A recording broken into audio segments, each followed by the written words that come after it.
गिनते चले जाइए, कश्मीर भी है, फिलिस्तीन भी है, कभी चेचनिया, कभी बोस्निया, कभी इराक और कभी अफगानिस्तान, कभी कोई और महाज का मामला। बहुत तवज्जो से ठंडे दिल से सोचिएगा, हम लोग अल्लाह को मानने वाले, रसूलुल्लाह अलैहि सलाम को मानने वाले, हम कुरान करीम को मानने वाले, हम आखिरत के मानने वाले, हम दीन इस्लाम के मानने वाले, हमारे साथ ये ऐसा क्यों हो रहा है? हमारा खून सबसे ज्यादा सस्ता क्यों है? आखिर हम पर ही जुल्म सितम के पहाड़ क्यों तोड़े जाते हैं? क्या हमारी दुआओं में कोई कमी है? क्या रमजान में करोड़ों मुसलमानों ने दुआएं नहीं की? क्या जुमे के इज्तिमात में करोड़ों मुसलमान दुआएं नहीं करेंगे? क्या हरमैन शरीफैन में लाखों मुसलमान दुआएं नहीं कर रहे होंगे? क्या इमाम काबा ने भी इजराइल के लिए बददुआएं नहीं की होंगी? लेकिन क्यों ये मसाइल है कि बढ़ते चले जा रहे हैं? कभी एक जगह फोड़ा निकलता है, आदमी उसको जरा मरम पट्टी करता, दूसरा निकल आता है, दूसरे की मरम पट्टी करता, तीसरा निकल आता है, तीसरे की करे, चौथा निकल आता है। आखिर ये फोड़े क्यों बढ़ते जा रहे हैं? हर चंद दिनों में कोई महाज खुल जाता है या कहीं और मामला गर्म हो जाता है। कभी हमने गौर किया, हम अल्लाह को, रसूल को, कुरान को, दीन को मानने वाले, हमारा खून सबसे ज्यादा सस्ता क्यों? आखिर ओ भाई, हम लोग उम्मत मुस्लिमा हैं। Now today we are the chosen people of Lord. अल्लाह ने आज हमें चुना है। कुरान कहता है सूरह हज के आखिर में, हुवा जितबाकुम, अल्लाह ने तुम्हें चुना है। पहले अल्लाह ने आदम अलैहिस्सलाम से लेकर मोहम्मद मुस्तफा अलैहिस्सलाम तक सवालात अंबिया और रसूल को चुना। अब खत्म नबूवत के बाद इस उम्मत को अल्लाह ताला ने चुना है, और इस उम्मत का काम सिर्फ नमाजें अदा करना नहीं, सिर्फ रोजे रखना नहीं, सिर्फ तिलावत करना नहीं, सिर्फ चंद आदाब, मसनून आदाब को इख्तियार कर लेना नहीं, ये सब भी करने के काम है, मगर इनफरादी सतह से आगे बढ़कर अल्लाह के दीन को दुनिया के सामने पेश करना, और अल्लाह का दीन, उसका निजाम दुनिया के सामने पेश करना।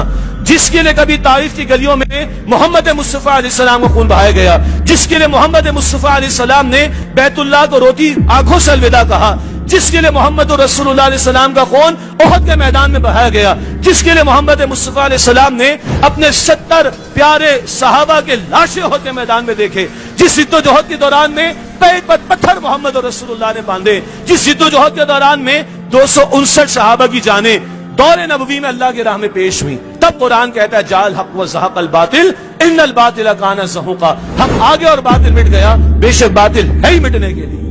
आज वो कर्ज हमारे कांधों पर है, वक्त फुर्सत है, कहां काम अभी बाकी है, नूरे तौहीद का इत्माम अभी बाकी है। अल्लाह ने दीन सिर्फ पढ़ने पढ़ाने के लिए नहीं दिया, किताबों में छापने के लिए नहीं दिया, मदारिस और इंस्टीट्यूट्स में और एकेडमीज में और दीगर इदारों में पढ़ाने के लिए नहीं दिया। अल्लाह अपने कलाम का निफाज चाहता है। अल्लाह फरमाते हैं कुरान में 3 मरतबा, मन लम यहकुम बिमा अंज़लल्लाहु फउलाइका हुमुल काफिरून, मन लम यहकुम बिमा अंज़लल्लाहु फउलाइका हुमुल ज़ालिमून, मन लम यहकुम बिमा अंज़लल्लाहु फउलाइका हुमुल फासिकून। जो अल्लाह के नाजिल करदा कलाम के मुताबिक फैसले नहीं करते, वो तो कुफ्र कर रहे हैं अमलन, वो तो जुल्म यानी शिर्क कर रहे हैं अमलन, वो तो फिस्क यानी नाफरमानियां कर रहे हैं।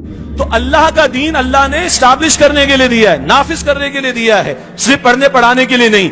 और आज 57 मुल्कों में 2 अरब मुसलमानों में एक खित्ता हम दुनिया के सामने नहीं दिखा सकते। आओ देखो, ये इस्लाम और उसकी बरकत है। ये हमारा सबसे बड़ा जुर्म है, माने या ना माने। एक घोड़े पर मरहम लगाएंगे, दूसरा निकलेगा, दूसरे में लगाएंगे, तीसरा निकलेगा, तीसरे में लगाएंगे, चौथा निकल जाएगा। तशखीस करो ना, खून में फसाद किधर आ गया? असल जड़ क्या है इस मरज की? असल जड़ क्या है? अल्लाह के दीन के साथ गद्दारी। अल्लाह के दीन को हमने पर फरामोश कर दिया। अरबों का हाल क्या है सबके सामने, कुछ कहने की जरूरत है?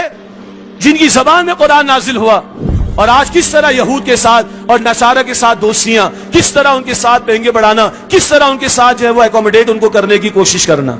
जिनकी जबान में कुरान नाजिल हुआ, उन अरबों की अक्सरियत का हाल तो यह है। और फिर हम मुसलमानाने पाकिस्तान, जिन्होंने इस्लाम के नाम पर यह मुल्क लिया था। और आपको याद है कायदे आजम ने क्या कहा था? कायदे आजम ने फरमाया था कि अगर इजराइल ने कोई गड़बड़ की है फिलिस्तीन के मुसलमानों के साथ, तो हम पाकिस्तान से उसका जवाब देंगे। ये रिकॉर्ड पर बात मौजूद है।